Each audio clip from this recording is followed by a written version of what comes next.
Ay'a hakikattan hem gidildi mi? Yoksa NASA bize yalan mı sözledi? Yo, NASA yalan sözler yok. Ay'a hakikattan hem gidildi. Bu videoda sizlere Ay'a gidililliği varadaki suutnamalar aytmakçı. Tayin olsanız videomda başlayalım.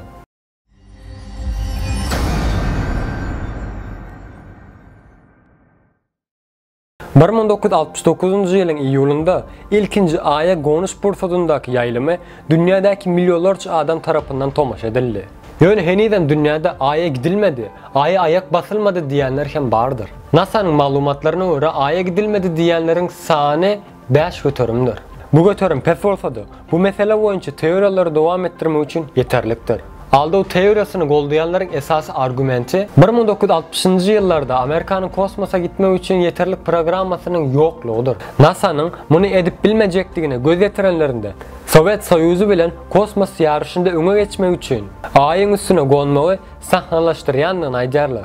Apollo 11 gaydip beleninde Neil Armstrong'un şu meşhur sözü vardır. Benim için küçücük adım, yani adamzat için eğer ulu adımdır. Sözlerinin hakikati görkezyenliğini ya da görkezmeyenliğini sorab havarları yayrap başladı. Yani bu hareket aslında havarcı Bill Keynes'in yazan öz çap ettiren Ay'a hiç gitmedik. Amerika'nın 30 milyar dolarlık yalanı adlı kitabın çıkması bilen kazandı. Kezing, NASA için Suuda eden bir kampanyanın cemiyetçilik katnaşıkları bölümünde işleyen jurnalisti. Kitapta Ay'a konanda kabul etmedikleri tarafından ulanılacak köp tazisler öne sürüldü. Gelin o sevmez bilelikte o tazislerin kaverilerine göz aylalı.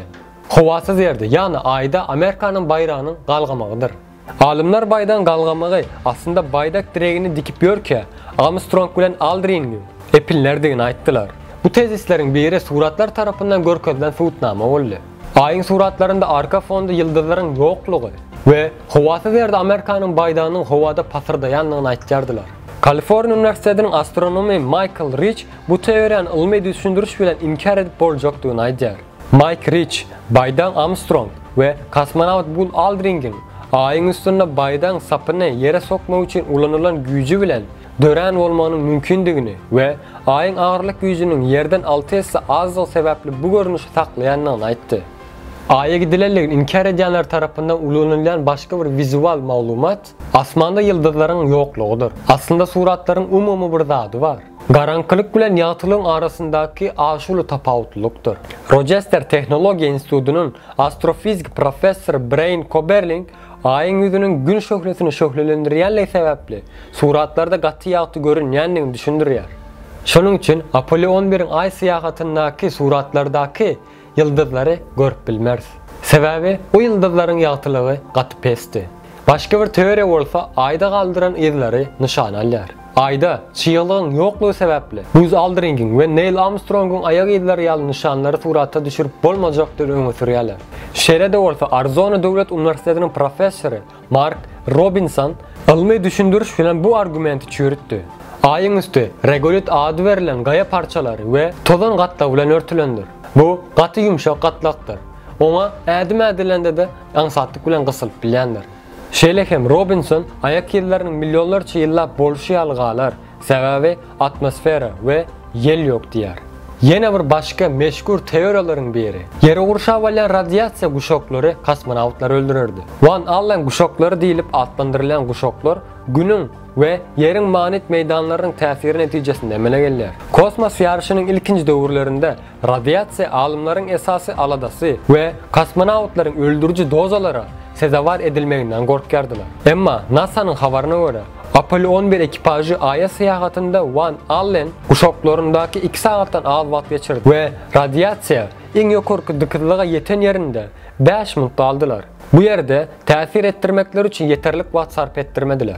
Ay'da koyulup Ay'dan zatların suratları teoriyani inkar ettiler. Ay'ı Silna Şemrası LRO tarafından düşürülen ve NASA tarafından yayırılan suratlar Apollo 11'in düşen yerini görkezler.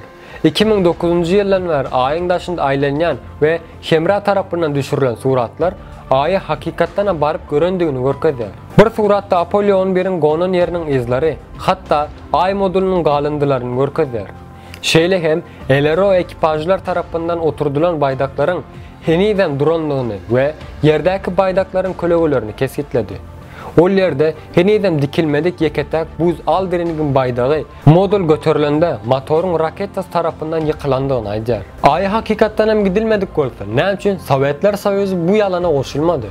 Ýokardaky teoriýalar düzeldilen bolsa, henizem bu ýalany ananýanlar bardyr aramyzda. Emma hakykat Neil Armstrong'un 1969-njy ýylyň 20-nji iýulunda Aýa ayak basandygyny görkezýän ýeterlik ilmi suwutnamalar bar. NASA'nın ozalky baş tarihçisi Robert Lyons Aýyň üstüne gonmadyk bolsa we bu ýalan bolsa, Sowet Soýuzynyň muny açmaga başaryny we höwesi bardy. Ýöne olar bu barada hiç hilfiz aýtmadylar.